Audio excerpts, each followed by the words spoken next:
मैं हूँ सूरज कुमार तिवारी और आप सभी का स्वागत है, अभिनंदन है।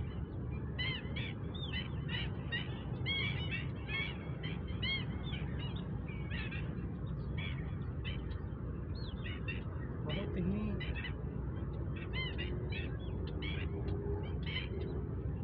महत्वपूर्ण दिन है आज। आप सभी को पता ही होगा कि आज जो है चुनाव चल रहा है। आज मतदान हो गया है, फर्स्ट फेज का शुरू हो गया है मतदान बिहार में, बिहार विधानसभा चुनाव 2025। और तमाम महत्वपूर्ण दल, चाहे वो बीजेपी हो, जेडीयू हो, आरजेडी हो, कांग्रेस हो, जन सुराज हो, और तमाम निर्दलीय जनप्रतिनिधि अपना भाग्य आजमा रहे हैं। लेकिन इसी में जनता का भी भाग्य छुपा हुआ है। जनता का भी भाग्य इसी में छुपा हुआ है। जन भागीदारी और जनता किन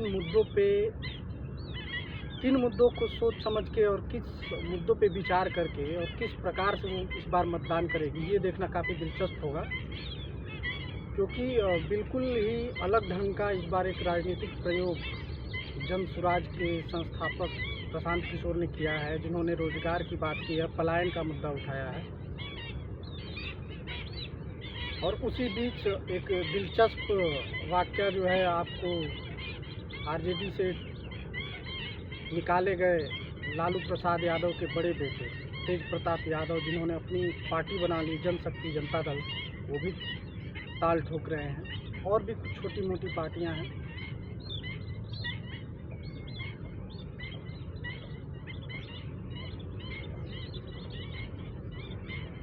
तो देखना होगा कि मतलब किस तरह से जनता इस बार चुनाव करती है। क्योंकि बोगियों में जिस तरह से बोरों को भर भर के ले जाया जाता है, उस तरह से ठूस ठूस के लोग जब अलग अलग पर्व त्योहारों में बाहर से अलग अलग राज्यों से बिहार जाते हैं, अपने घर वापस जाते हैं, और तमाम तरह की यातनाएं और गालियां और कई तरह की भेदभाव वाली परिस्थितियां झेलनी पड़ती हैं उनको। और उसमें से पलायन का मुद्दा उठाते जन सुराज के प्रशांत किशोर, और जनशक्ति जनता दल भी इन मुद्दों को उठा रही है। तो अब देखिए इस बार जनता जो है वो चुनाव किस तरह से करती है। काफ़ी दिलचस्प होने वाला है आज का मतदान। और सच पूछिए तो बड़ा आश्चर्य होता है जब आज हम 21वीं शताब्दी में विकास की गाथा की बात करते हैं तो बिहार काफ़ी पीछे छूट जाता है। भारत के केंद्र में जो सरकार है, चाहे वो प्रधानमंत्री हों मोदी जी, या फिर अमित शाह जी हों, या फिर तमाम अन्य लोग हों, चिराग पासवान जो कि लोक जनशक्ति पार्टी रामविलास के राष्ट्रीय अध्यक्ष भी हैं और फूड प्रोसेसिंग मिनिस्टर भी हैं, लेकिन उन्होंने भी कोई बहुत बड़ा कार्य बिहार में कर दिया ऐसा नहीं दिखता है। और बीच में एक भोजपुरी का भी तड़का लग गया है। भोजपुरी के एक्टर्स जो है आपस में लड़ रहे हैं। एक तरफ तमाम लोग एनडीए में हैं, तो वहीं दूसरी तरफ खेसारी लाल यादव हैं, और उसमें बीच में धर्म का मुद्दा, राजनीतिक मुद्दा बन गया है काफ़ी ज़्यादा। यदमुल्ला जैसे शब्दों का प्रयोग और अलग अलग तरह की बातें और वार और पलटवार का खेल चल रहा है। अब आज देखिए आज जनता किस तरह से अपना प्रहार करती है।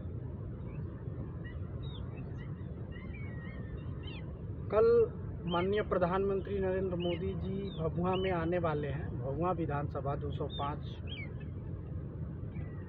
पटेल कॉलेज में सुनने में आ रहा है कि उनकी उपस्थिति होगी।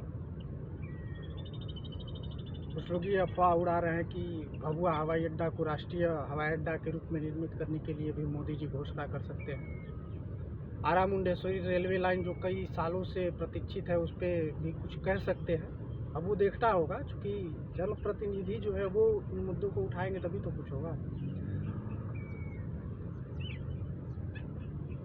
कई लोग विरोध भी कर रहे हैं और कई लोग समर्थन भी कर रहे हैं। अब देखना ये है कि कितने लोग हैं जो मोदी जी के इस सभा में पहुंचते हैं और कितने लोग बस ताली पीटने के लिए पहुंच रहे हैं, कितने लोग कुछ मुद्दों को लेकर पहुंचते हैं, ये देखना दिलचस्प होगा।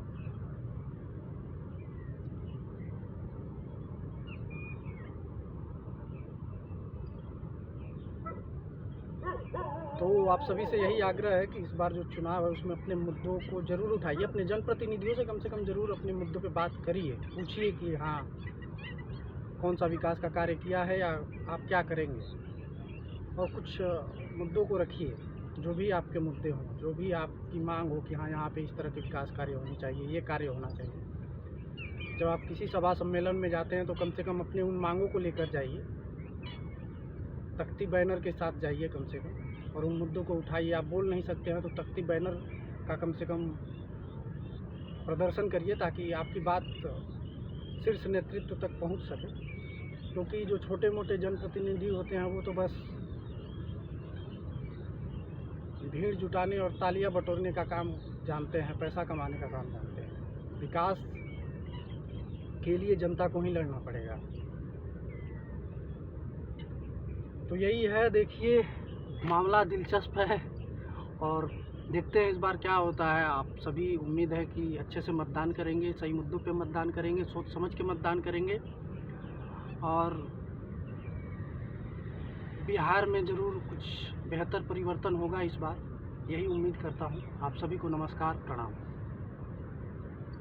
आप अपनी सभी जो है सुझाव, संदेश, जो भी कुछ भी देना चाहते हैं आप भेज सकते हैं।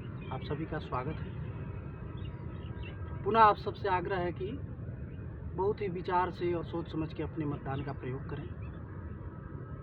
जय मां मुंडेश्वरी भवानी।